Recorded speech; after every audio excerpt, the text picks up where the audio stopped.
Bonjour et bienvenue dans un studio Domitis exceptionnel puisque nous sommes aujourd'hui au château de Villandry pour célébrer les Journées européennes du patrimoine. Le château de Villandry est classé au titre des monuments historiques pour son château et aussi pour ses jardins. Nous avons eu la chance de rencontrer le propriétaire des lieux, vous l'entendrez tout à l'heure, et nous profitons, nous, de ces Journées européennes du patrimoine pour parler de conservation et de restauration, pour mettre en lumière ces restaurateurs d'art qui œuvrent pour que nous puissions visiter les sites et découvrir les objets du patrimoine tels qu'ils sont aujourd'hui. Nous accueillons aujourd'hui sur le plateau deux restaurateurs d'art. Sébastien David, vous êtes restaurateur de bois doré, bonjour. Bonjour. Et Olivier Maupin, restaurateur de livres et de papiers anciens, bonjour. Bonjour à tous. Merci d'être parmi nous aujourd'hui. Donc, vous avez en commun d'avoir travaillé pour le château de Villandry en restaurant des œuvres. Nous en parlerons tout à l'heure.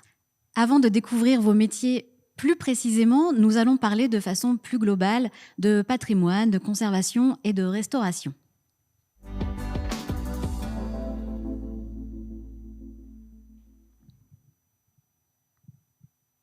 Depuis quand existe la notion de patrimoine ? Olivier, peut-être ? 1830, c'est à peu près dans ces périodes sous la Restauration qu'on a commencé à réfléchir sur la problématique des dégradations du patrimoine bâti et qu'on a commencé grâce aux travaux de Viollet-le-Duc ou de Prosper Mérimée pour envisager en fait la conservation du patrimoine français. C'est-à-dire qu'avant, on accordait peu d'importance finalement à ce qui était construit ? On avait plutôt tendance à vivre au quotidien et donc quand on concevait une pièce, elle était réalisée dans la mode de l'époque, non pas dans le souci de conserver un objet en fait ancien, mais de partir plutôt sur une réalisation moderne de l'époque. Et pour les objets, alors justement, par exemple, les cadres dorés, Sébastien, depuis quand est-ce qu'on restaure en conservant également les cadres ? Alors, il y avait quelques restaurations, mais le principal le métier de restaurateur commence au 19e. Et alors, quelle est la différence, justement, la nuance entre la conservation et la restauration ? Alors, la conservation, on va plutôt stabiliser un objet pour éviter qu'il continue à se dégrader. Et s'il y a une partie manquante ? Alors, avant, sur du bois sculpté, on faisait une greffe de bois, donc on enlevait les bois vermoulus, on faisait pour coller une greffe de bois. Maintenant, on consolide le bois vermoulu et on fait une greffe avec une résine et un moulage. Ce qui nous permet de garder plus de 100%, presque 100% du bois d'origine. C'est une obligation maintenant de travailler de la sorte, c'est la déontologie des restaurateurs. Oui, et puis en plus, l'avantage, c'est que c'est réversible. Donc, on colle la résine avec un isolant. Le jour où on veut démonter, on fait fondre l'isolant, on démonte l'élément qui a été rapporté en résine et on a toujours le bois d'origine. Alors, le mieux pour comprendre bien ce dont vous parlez, c'est d'aller voir dans votre atelier. Et Olivier, vous nous avez ouvert vos ateliers. Nous sommes aussi allés dans l'atelier d'une restauratrice de tableaux, qui a un tableau ici d'ailleurs. Dans son atelier, elle a un tableau qui habituellement est au château de Villandry. Mais pour commencer, je vous propose qu'on aille faire un tour dans votre atelier, Sébastien, puisque vous nous avez ouvert vos portes.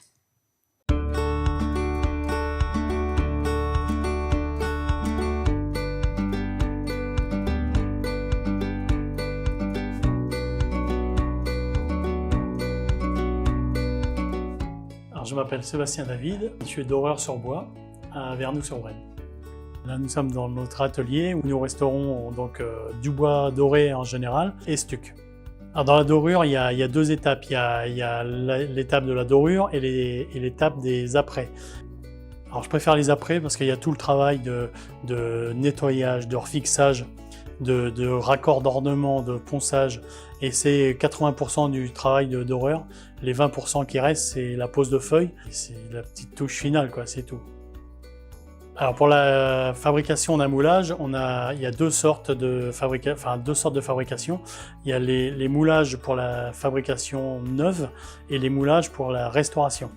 Donc la restauration, on utilise des élastomères pour le moulage, et pour la fabrication, on utilise des moules qu'on a du 19e qui sont en soufre.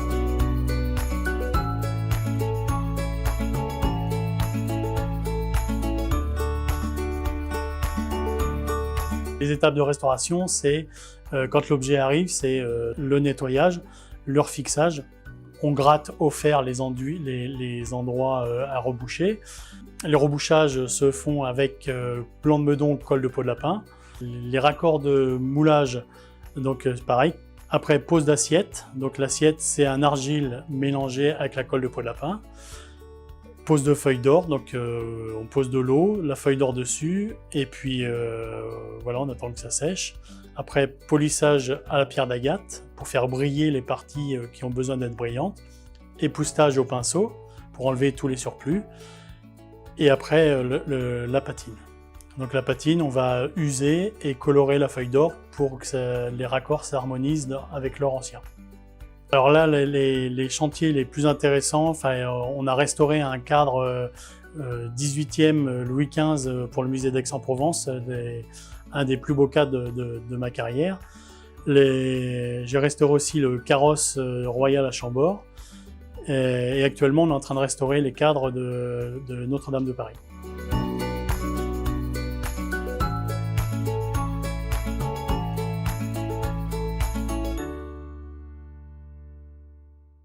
Merci beaucoup Sébastien pour la visite et pour les démonstrations. Alors, on a été étonnés quand on est arrivé parce que vous travaillez sur des grands cadres, vous avez parfois des commandes, vous nous expliquez, pour le Louvre, de 15 cadres, etc. Donc, immense. Et on s'attendait à un atelier gigantesque et finalement, c'est plutôt petit. Oui, c'est petit, mais l'avantage du cadre, c'est qu'il se démonte. Donc, on travaille sur des longueurs, on les démonte en 4 et on travaille sur des longueurs. Donc, c'est beaucoup plus simple. Et vous êtes combien à travailler à l'atelier ? On est 3. On est 3, plus un menuisier qui travaille à peu près à mi-temps pour les fabrications pour moi. Et on a été étonnés aussi de constater, parce que donc ce qu'on voit, en fait, nous, c'est la dorure sur le bois. Et finalement, donc, vous dites que c'est seulement les 10-20 derniers % du travail, finalement, de mettre la feuille d'or. Le reste, c'est beaucoup, finalement, de réparation, de consolidation. C'est comme dans plein de métiers, comme un peintre, pour la petite touche finale de peinture à la fin, il y a 80% de boulot de préparation du mur avant, quoi. Là, nous, c'est exactement pareil. Et vous êtes très peu d'ateliers à travailler pour les musées de France. Alors, en quoi ça consiste exactement et est-ce que c'était un objectif pour vous ? Alors moi, j'ai toujours travaillé dans des ateliers qui étaient habilités Musée de France. Donc, quand moi, je me suis installé, je voulais continuer à travailler pour les musées. Pour moi, c'est là où on voit les plus belles choses et les plus beaux cadres et les plus beaux mobiliers. Donc, pour moi, oui, c'était vraiment le but de pouvoir travailler pour les musées. Vous avez beaucoup de commandes liées au musée ? À nous, c'est plus de 80% de notre travail, c'est les musées nationaux. Et si demain, je vous amène une statuette à restaurer, par exemple, quels vont être les délais ? On est sur 1 an et demi de délai. Et est-ce que vous restaurez systématiquement tout ce que parce qu'il y a des particuliers aussi qui vous apportent des objets. Oui. Est-ce que vous les restaurez systématiquement ? Est-ce qu'il y a une analyse de... Alors déjà, il y a une grande discussion avec le client jusqu'où on pousse la restauration, si on fait que de la conservation ou le pourcentage de restauration qu'on fait par la suite. Donc c'est une discussion avec le client. Ça vous est arrivé qu'un particulier vous amène un objet qui, selon lui, était anodin et finalement était d'une grande valeur, ou malheureusement l'inverse ? Oui, l'inverse, ça arrive assez souvent. Des clients qui achètent des choses pensant qu'elles sont 17e ou 18e et en fin de compte, elles sont 19e ou même 20e. Mais après, oui, il y a des fois où les clients apportent des choses où ils ne connaissent pas du tout la valeur et c'est vraiment des beaux objets. Depuis combien de temps est-ce que vous exercez ce métier ? Alors, j'ai commencé en 1987 en tant que pré-apprenti et donc 3 ans d'apprentissage par la suite et donc j'ai toujours fait ça depuis l'âge de 15 ans. Qu'est-ce qui vous y a amené ? Stage d'école en 5e. Que vous avez trouvé par hasard ou vous connaissiez déjà le milieu ? Alors non, mes parents, moi, ils étaient plutôt du côté agricole. Donc, ma sœur avait une boulangerie à côté d'un doreur. Donc, ça facilitait la prise de stage. Donc, j'y ai été 15 jours, au mois de mai ou juin, je ne sais plus exactement. Et au mois de septembre, je rentrais en tant que pré-apprenti à 15 ans. Ça vous a plu ? Ouais. Une passion qui est née. Alors, tout à l'heure, je vous parlais de Jessie Gérin qui a son atelier de restauration de tableaux. Donc, après les cadres, on peut parler des tableaux. Donc, je vous propose en fait qu'on aille ensemble dans son atelier au cœur du quartier historique de Tours.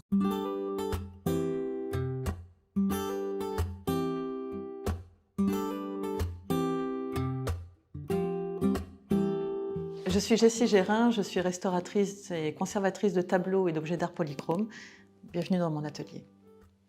Quand on m'apporte un tableau, la première chose que je fais en atelier, c'est l'observation et c'est un diagnostic.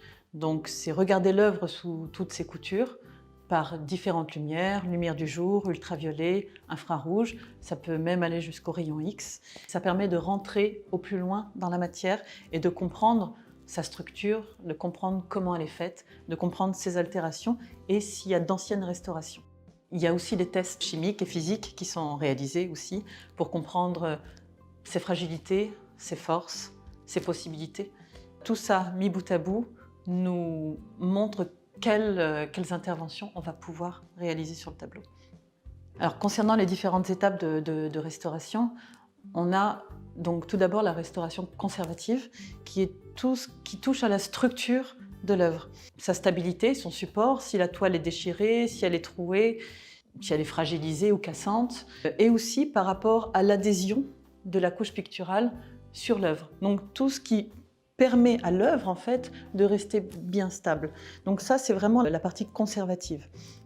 On a la partie restaurative qui est plutôt la partie, ce qu'on appelle esthétique. C'est tout ce qui va être le décrassage, l'allègement de vernis, les retouches, les vernissages, les problèmes de matité et de brillance. Donc vraiment tout ce qui touche à la lisibilité de l'œuvre. Et la partie préventive, ça va être comment apporter à l'œuvre des solutions pour essayer de la maintenir la plus stable possible. Ça peut être ce qu'on appelle des bordages périphériques, donc c'est les papiers craft qu'on peut mettre autour d'un tableau.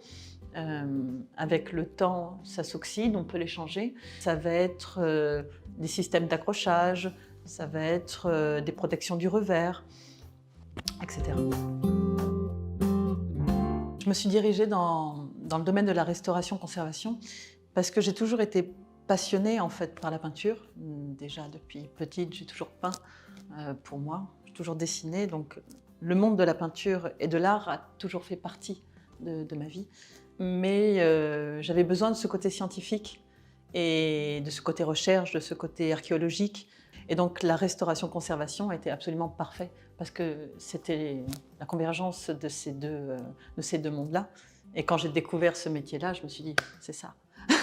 Voilà.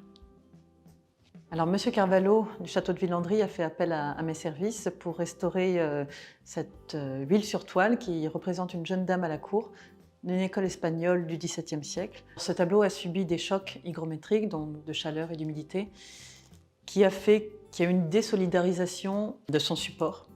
Donc, couche picturale, toile d'origine et la toile de rentoilage qui avait été posée il y a peut-être une centaine d'années. Et c'est ces deux dernières qui se désolidarisent. Donc là, aujourd'hui, on y voit des cloques, des boursouflures. La couche picturale se craquelle. On a des pertes de matière, donc des zones lacunaires assez importantes. Donc il va y avoir un gros travail déjà de conservation et de stabilisation de ce support et de la couche picturale. Pour cela, il va falloir désentoiler et rentoiler et reprendre toute la partie esthétique qui va être la pose de mastic, les retouches, le traitement de la surface par le nettoyage, l'allègement de vernis et l'atténuation du chancy. Avec toutes ces interventions, le tableau aura repris sa stabilité et sa lisibilité, son éclat et ses couleurs. Alors, est-ce que ça fait écho quand Jessie parle de science, de chimie, de médecine des œuvres d'art ? Ce qui nous concerne en restauration de livres anciens et en papier particulièrement, c'est une base. La base, en fait, c'est de bien connaître son produit, bien connaître son problème de dégradation, bien connaître sa nature, bien connaître quels sont les produits qui vont être employés pour pouvoir traiter celui-ci et éliminer des tâches diverses et variées. Donc la chimie est un des points essentiels dans mon métier.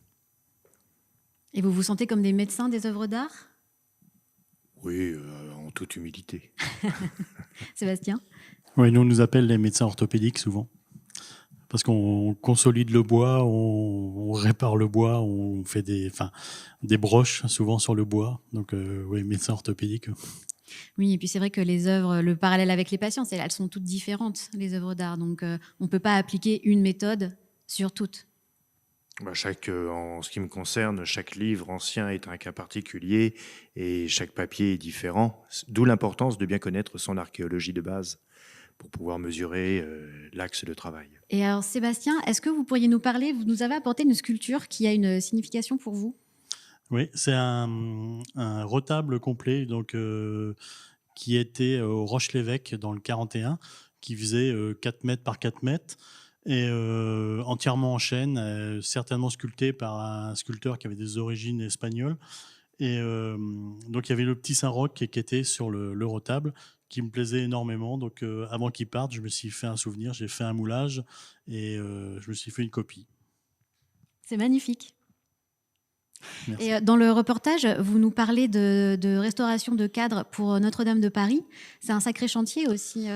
Ça, c'est en cours actuellement? Oui, c'est en cours. Enfin, moi, il me reste un à terminer.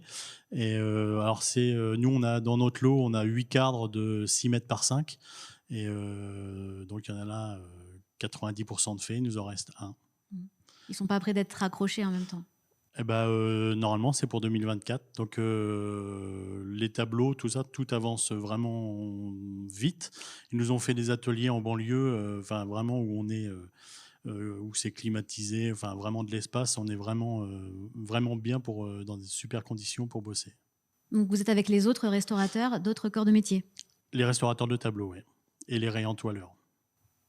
Nous sommes à Villandry, nous allons partir à la rencontre de son propriétaire qui parle avec passion de la mission dont il a hérité.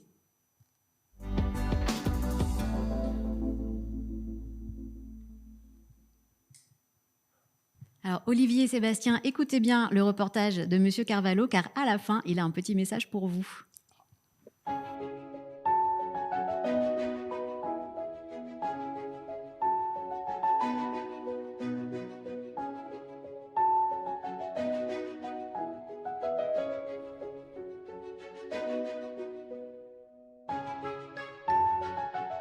Villandry, parmi les grands châteaux du Val-de-Loire, est surtout connu pour ses jardins. Mais c'est bien sûr un des châteaux de la Renaissance importants. C'est l'époque justement où les rois de France vivaient dans le Val-de-Loire, avec Tours pour capitale, et c'est l'époque où on a construit tous ces châteaux, dont Villandry autour de 1530-1536. Alors le château de Villandry est principalement Renaissance, mais il a été édifié sur les fondations d'un château du Moyen-Âge. C'est pour ça que vous avez ce donjon médiéval qui est très présent, très apparent. Le bâtisseur de la Renaissance, Jean Breton, qui était ministre des Finances de François Ier, a tenu à conserver du château précédent ce donjon qui pour lui était un symbole de rattachement au système de la féodalité. Il n'était pas issu d'une aristocratie ancienne et il tenait à montrer que la terre qu'il avait acquise était ancienne, ce qui était marqué par ce beau donjon médiéval. Les jardins de Villandry s'étendent sur 7 hectares et sur 4 niveaux de terrasse. Il y a 3 jardins principaux, donc au niveau le plus bas où nous sommes, le jardin potager. Au second niveau, les jardins d'ornement composés de jardins de la musique et du jardin d'amour. Au 3e niveau, la grande pièce d'eau. Au 4e niveau, le jardin du soleil. Et puis on a 2 jardins plus petits entre ces différents niveaux. Le labyrinthe, très typique de la Renaissance, et le jardin de plantes médicinales qui était très courant au Moyen-Âge et à la Renaissance. Et les plantes que nous y accueillons avaient des vertus thérapeutiques. Il y a eu un grand tournant au XIXe siècle où on a créé autour de Villandry un grand parc à l'anglaise, un parc romantique avec des pelouses, des grands cèdres, qui n'était pas en harmonie avec l'architecture du château.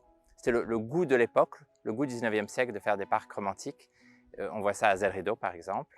Et ce sont mes arrière-grands-parents, tous les deux étrangers, mon grand-père était espagnol, ma mère américaine, qui ont décidé de redonner à Villandry son environnement naturel qui est ce parc et ce jardin à la française de la Renaissance. Alors, grâce à nos visiteurs qui sont les mécènes de ce lieu, nous pouvons à Villandry entreprendre de très nombreux gros travaux. Alors nous avons en permanence des chantiers Pour les plus petits travaux de restauration, j'ai en cours un tableau qui est situé dans la chambre François Ier. Le cadre qui va avec ce tableau, j'ai ce cadastre napoléonien, une sculpture sur bois polychrome du XVIIe siècle qui est donc chez Manon Joubert, restauratrice de sculpture. J'ai en chantier un peu plus important une fontaine qui se trouve à l'une des extrémités du jardin, une fontaine sculptée. Et donc c'est un maçon et tailleur de pierre et sculpteur qui s'en occupe. Et puis pour une échéance un peu plus lointaine, j'ai toute la partie centrale du château à restaurer. Il faut restaurer toutes les lucarnes, les charpentes, les façades et les toitures. Un gros chantier donc à venir pour les 2 ou 3 ans à venir. Je suis très heureux d'accueillir Monsieur Maupin à Villandry. Je ne le connaissais pas en fait, puisque c'est la première fois que je fais appel à ce type de compétences. Je suis allé dans son atelier qui est tout à fait impressionnant. Je remarque qu'il est formateur aussi, donc moi je tiens à ce que ces savoir-faire se perpétuent. Et j'attends avec impatience le retour de mon cadastre napoléonien. Je suis aussi très heureux d'accueillir Monsieur David ici. Il est venu à Villandry il y a peut-être une dizaine d'années pour restaurer notre plafond hispano-mauresque, pour lui redonner un peu de brillant dans ses dorures justement. Et puis je ferai certainement appel à ses compétences dans l'avenir.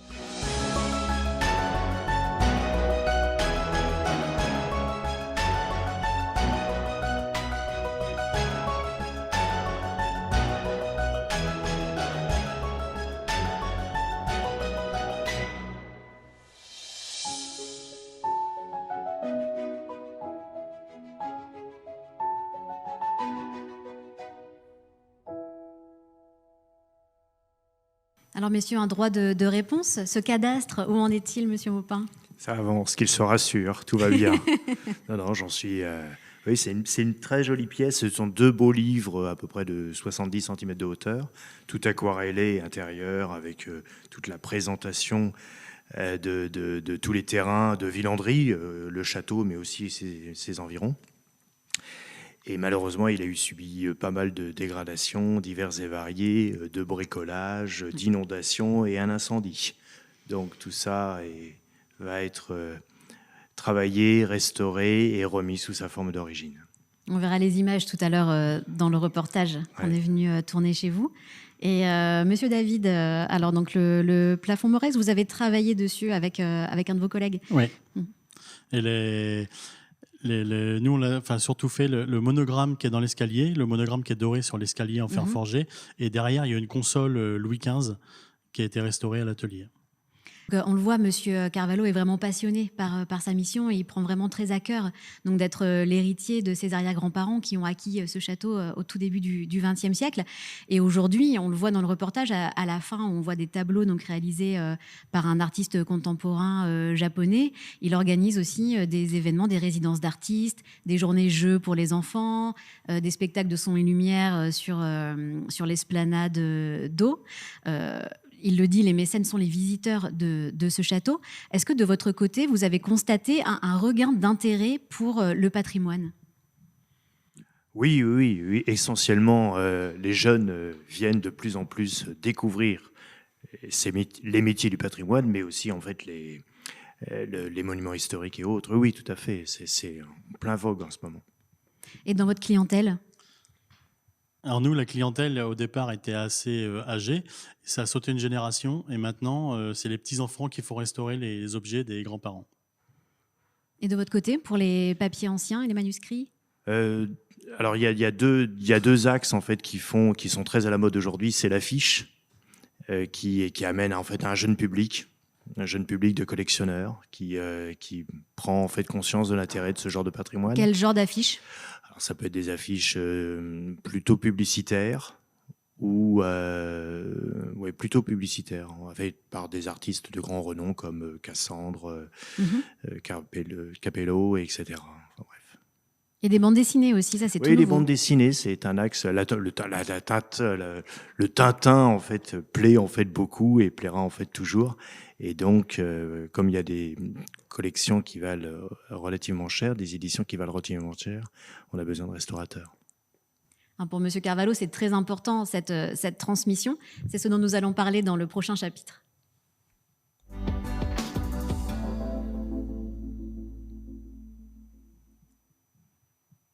Pour aborder ce sujet de la transmission, je me tourne plus particulièrement vers vous, Olivier Maupin, puisque dans votre atelier, vous accueillez des stagiaires, mais aussi des personnes qui viennent pour des formations longues.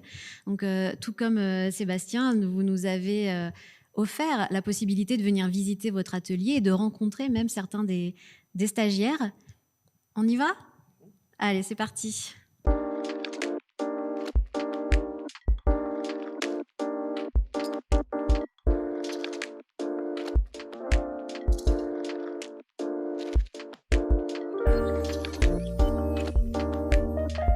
Bonjour, je suis Olivier Maupin, je suis restaurateur de livres anciens et de documents graphiques. Nous sommes au Centre de formation du patrimoine écrit, le CFRPE. C'est la seule école qui existe en France dans le domaine de la conservation-restauration privée. Nous accueillons sur cette surface de 300 m², 90 élèves qui suivent la formation, qui dure 6 ans au total, puis 250 stagiaires qui viennent de toute la France entière et de l'étranger pour suivre des formations autour sur la restauration de livres, sur la restauration de papier, sur la confection des reliures médiévales ou la confection des reliures contemporaines. La restauration des affiches se développe en 3 points. Le premier point, c'est que malheureusement, souvent, il y a des problèmes de bricolage qui ont été exécutés en fait sur une affiche. Faute d'aller chez un professionnel, on a pris des options d'adhésifs synthétiques, pour ne pas citer de marque, qui ont fait malheureusement en fait, beaucoup de dégâts. Donc, notre premier travail, c'est de retirer tous ces éléments.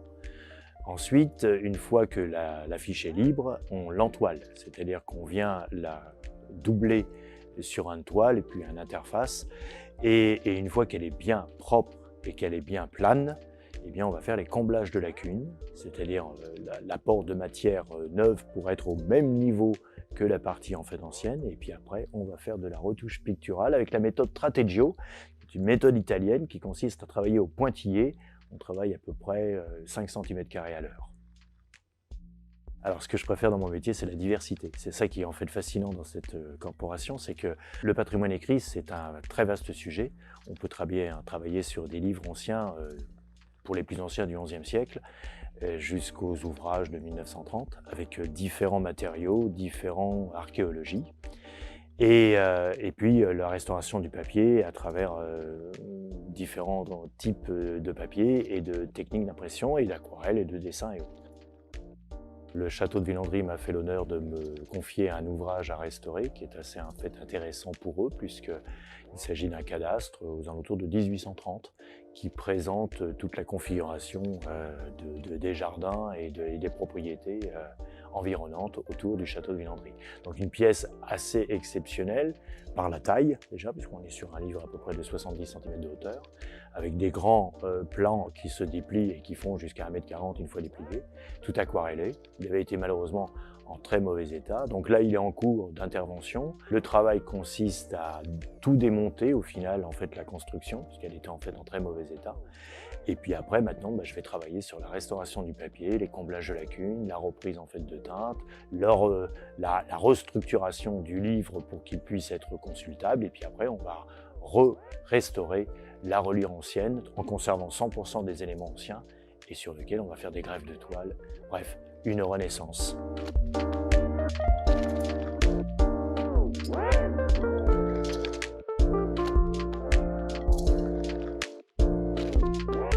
Je m'appelle Lucas Maupin, je suis relieur et restaurateur de livres anciens, je travaille avec mes parents, c'est mon père qui m'a formé. Je fais ça depuis 2017. Les différentes étapes de la reliure vont du désassemblage, en fait on appelle ça le débrochage d'un livre, où on part la forme d'origine d'un brochet, qu'on désolidarise entièrement pour en faire une ossature rigide qu'on apprête et qui devient parfaitement lisse, sans aspérité, ce qui nous permettra de l'habiller de cuir. Là on est sur un style de demi-reliure, cuir seulement sur le dos et papier sur les plats.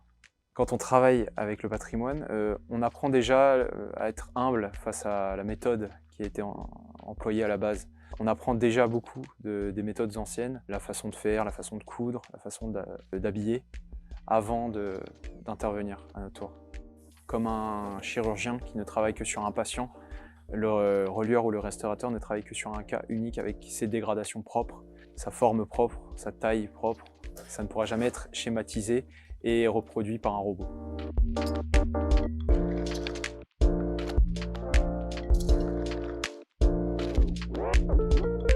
Alors, merci de nous avoir ouvert les portes de votre atelier. Donc, vous êtes le créateur de ces formations.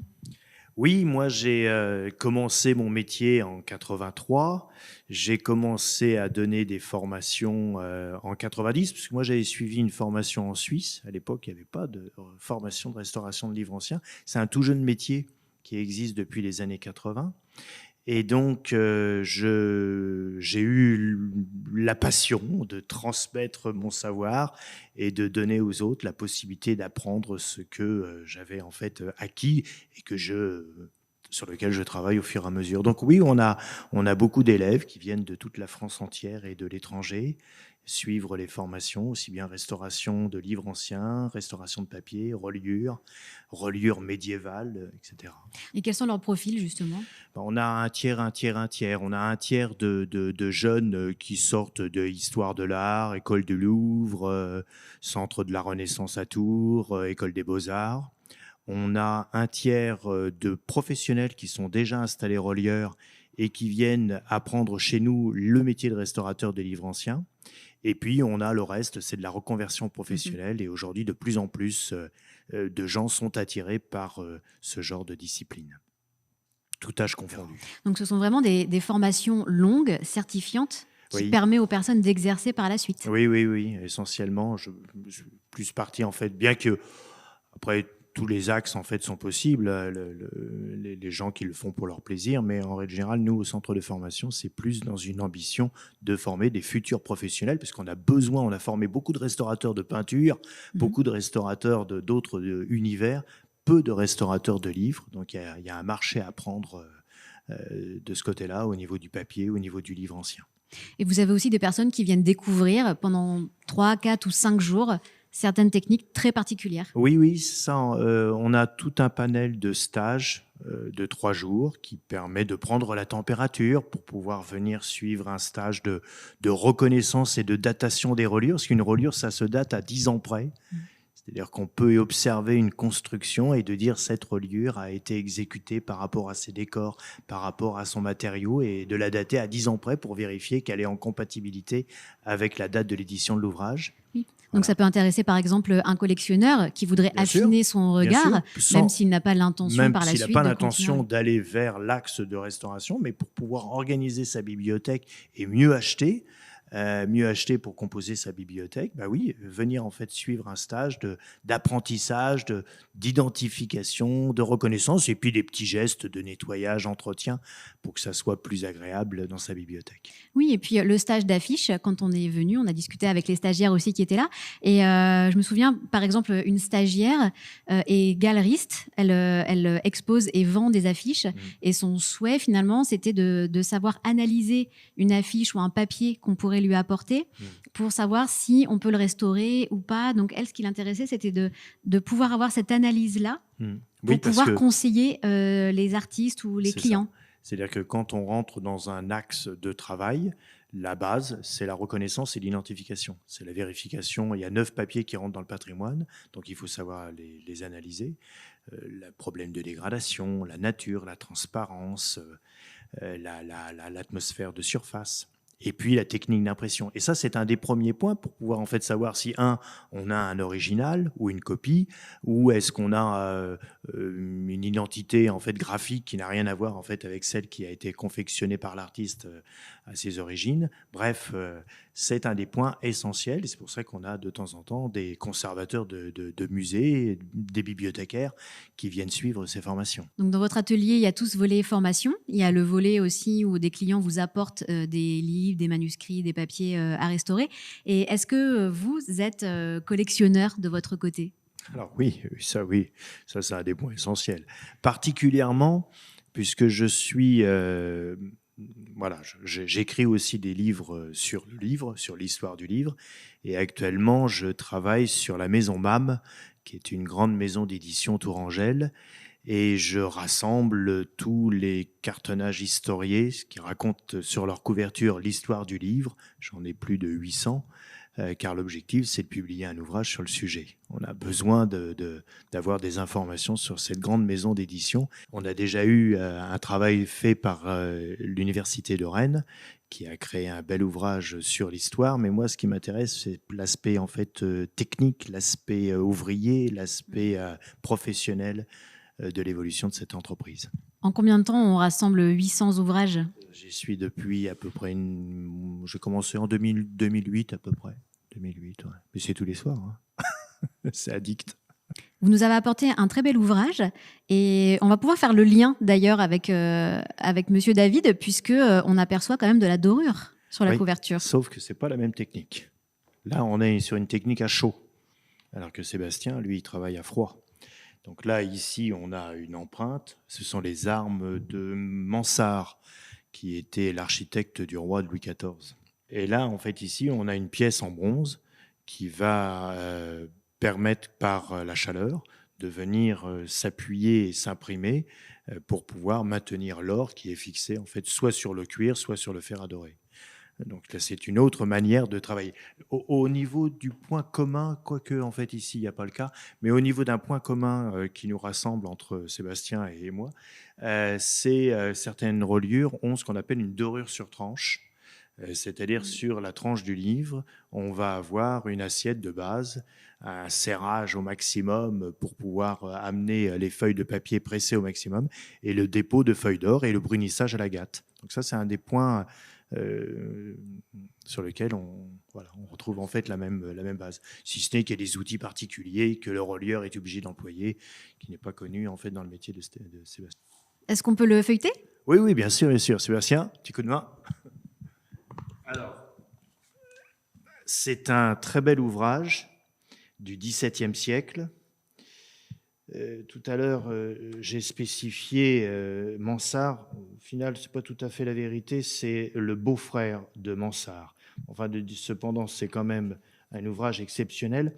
C'est un ouvrage qui présente les œuvres picturales de Lebrun. Et pour communiquer son travail, ce peintre qui a travaillé pour différents monuments, dont le Louvre, il était bon de communiquer son travail par des compositions graphiques imprimées. Nous sommes en 1695 et nous avons tous les tableaux, tous les panneaux présentant les tableaux qui sont au plafond du Louvre. Donc là, ici, on a un peu, on pourrait dire aujourd'hui, le pressbook de cet artiste. Ce qui est relativement rare, parce que c'était sans doute tiré à très très peu d'exemplaires, une centaine au grand maximum. C'était dans un usage de communication du travail de l'artiste. Donc le livre est malheureusement dégradé. Il va falloir que j'intervienne sur les greffes de cuir extérieures avec la minutie nécessaire pour confectionner une greffe de cuir, faisant le nécessaire ensuite pour que la restauration soit la plus discrète possible. Et la couverture est assez jolie, je trouve. Oui, c'est un joli veau, qu'on appelle un veau moucheté, typique de ce qui a été réalisé entre 1690 et 1725. Il y a eu d'autres compositions qui viennent en fait après. Là, ici, on a un projeté de noir de fumée et de vitriol qui, malheureusement, au cours du 19e siècle, avec les polluants atmosphériques, s'est dégradé chimiquement. Mais il y a moyen, en fait, de renourrir le cuir pour améliorer sa condition. Et on a les belles armoiries à la feuille d'or. Est-ce que vous restaurez principalement ce type d'ouvrage? Non, pas que. Bon, là, c'est un 17e, mais je restaure aussi tout type d'ouvrage du XVIe siècle jusqu'à nos jours, jusqu'à 1950, on va dire, et aussi bien appartenant à des particuliers, des bibliothèques, des institutions, des libraires, toute personne, en fait, qui souhaite avoir un beau livre. Et les particuliers vous apportent quel genre d'ouvrage? Ça dépend. Ça, c'est un ouvrage de particulier, ça. Certains, j'ai la chance d'avoir en fait des beaux plus... clients et des gens qui s'intéressent en fait aux livres. Oui. Est-ce que certains vous apportent des livres qui n'ont pas forcément une très grande ancienneté ou une très grande valeur même financière, mais plus une valeur sentimentale ou... Oui, bien sûr, bien sûr. Après, j'ai toujours une démarche en fait de bien conseiller en fait le client pour savoir si le livre mérite ou pas en fait une intervention. Parce que imaginez la personne dépense une certaine somme et puis retrouve le même livre en meilleur état sur un étalage de brocanteur pour quelques dizaines d'euros, risque de regretter d'avoir fait restaurer. Donc j'essaye toujours de donner en fait des indications si ça mérite ou ça mérite pas. C'est le premier point en fait de conversation avec le client. Après le client est libre, hein, il fait ce qu'il veut. Il peut y avoir une valeur sentimentale, une valeur en fait familiale qui rentre en compte. Vous avez des clients partout en France ? Oui, j'ai la chance d'avoir clients partout en France et puis aux États-Unis, un peu, en Belgique, un peu plus, en Suisse, en Italie, ouais, un petit peu partout. Comme le dit votre fils dans le reportage, tout ce que vous faites, tous les restaurateurs d'art, ne peut pas être produit par des machines. C'est un des métiers encore aujourd'hui où on ne pourra jamais remplacer la main humaine. Je l'espère, tout du moins. On ne sait jamais. Hein. Après, on peut avoir quand même aujourd'hui des outils qui vont nous servir pour pouvoir partir sur des interrogations qu'on se pose sur des archéologies particulières de structures de reliures. Il y a plein d'outils en fait qui peuvent en fait malgré tout en fait être utiles. Mais la base du métier, c'est-à-dire la dextérité, je vois mal comment en fait une machine peut remplacer celle-ci. Oui, et puis toute la partie analyse aussi qui nécessite vraiment l'expérience aussi et puis l'œil humain. Oui, et après, il ne faut pas non plus fermer les portes sur des méthodes modernes. Je vois, nous, l'injection de résine sous vide, à l'origine, c'était fait pour les bateaux ou les choses comme ça. Et nous, maintenant, ça nous sert énormément. Donc, c'est des techniques modernes, mais qui nous servent pour les cadres anciens. D'accord. Même les produits, on se sert aussi beaucoup de produits dentaires, des élastomères, pour faire les moulages. Et ça, il y a 20 ans, on n'avait pas, et ça c'était une petite révolution pour nous. Ça vous permet de reproduire les motifs des cadres ? Oui, ça nous permet de reproduire à l'identique avec une fidélité de sortie de moulage qui est vraiment au top, quoi. Et dans votre atelier, malgré tout, il y avait toute une collection de moulages. Oui, alors ça, c'est plutôt des moulages. C'est des moules qui sont du 19e. Donc, avant tous les cadres, 15, 16, 17e, les cadres, même 18e, les cadres étaient sculptés. Au 19e, la sculpture commence à coûter relativement cher. Donc, le moulage arrive au début 19e. Et nous, on a une collection de moules de plus de 2000 moules du 19e, ce qui nous permet de refabriquer des cadres... vraiment ce qu'on veut, quoi. Tous des cadres 17e, 18e, 19e, on fabrique vraiment ce qu'on veut. Et là, on va en fabriquer un, là, on a eu la réponse, là, pour le Louvre. Donc, pour un tableau de Tiepoli, un ovale de 3,50 m par 2,50 m. Encore un cadre qui va être démonté ? Alors là, non, là, justement, le Louvre, ils le veulent d'un seul tenant. Comme c'est une fresque transposée sur une toile, ils veulent vraiment un cadre rigide pour tenir l'ensemble et ils le veulent d'un seul tenant. Donc, mais ça va passer à l'atelier. Merci. Olivier, je vais vous poser la même question qu'à Sébastien et qu'à Jessie. Est-ce qu'il y a une restauration, une œuvre en particulier qui vous a marqué, que vous étiez particulièrement fier de restaurer, ou quelque chose que vous avez trouvé, que vous cherchiez depuis longtemps ? En 30 ans de carrière, il y en a pas mal. Dans les top 5, on va dire, c'est la grande description de l'Égypte publiée sous les ordres de Napoléon le Grand. Alors, c'est un monument de par sa taille, puisque les livres les plus grands font 1,40 m de hauteur. Ça représente à peu près, au total, 36 volumes. Donc, c'est assez impressionnant. C'est toute la description de l'Égypte publiée sous les ordres de Napoléon. Quand Napoléon est parti en expédition d'Égypte, il est parti avec toute une commission de sciences et arts et on a relaté tout ce qu'on a fait comme découverte et notamment la pierre de Rosette. Voilà. Et là, j'ai travaillé pour l'école polytechnique de Palaiseau pour la reconstitution de cet ouvrage et la restauration et dernièrement pour la bibliothèque Schœlcher en Martinique. Donc ça m'amène aussi un petit peu à voyager. C'est sympathique comme métier. Oui, c'est aussi un bon côté.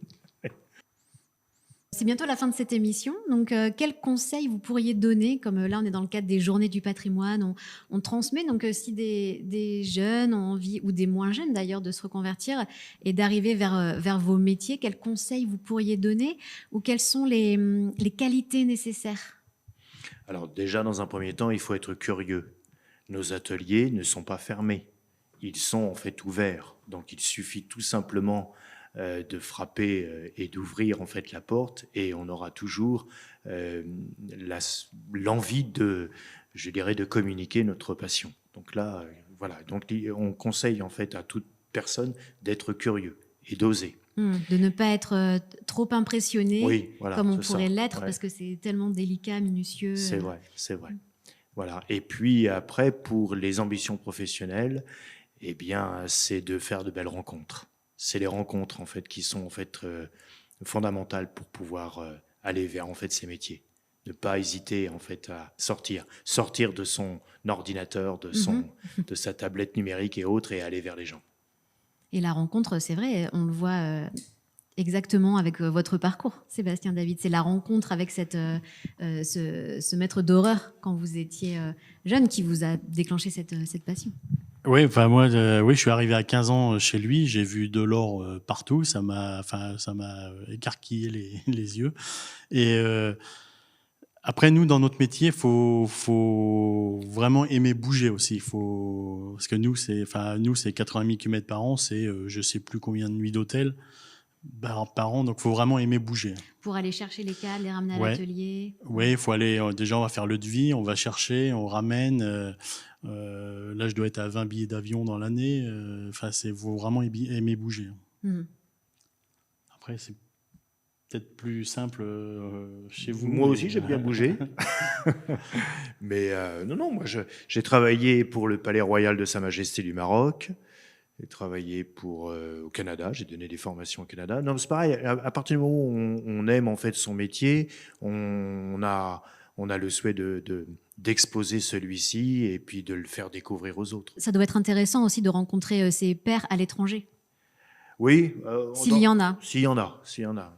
La France est quand même un pôle très important, héritier de la qualité du patrimoine.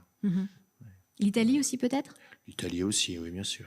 Mais dans les pays anglo-saxons, en règle générale, c'est plutôt nous qui leur apportons des informations. Merci beaucoup à tous les deux pour votre participation à cette émission. Merci Olivier Maupin, merci Sébastien David. Si vous souhaitez en savoir plus, nous vous mettons les liens vers les sites internet en bas de l'écran, mais aussi dans la description, sous la vidéo. Merci à Monsieur Carvalho pour son accueil au château de Villandry, et merci bien sûr à l'équipe technique qui a réalisé cette émission, Arnaud Deillé, Julien Guigaud et Stéphane Robin. Et quant à nous, on se retrouve très bientôt pour un prochain Studio Domitis sur un autre sujet et dans un autre lieu. À bientôt.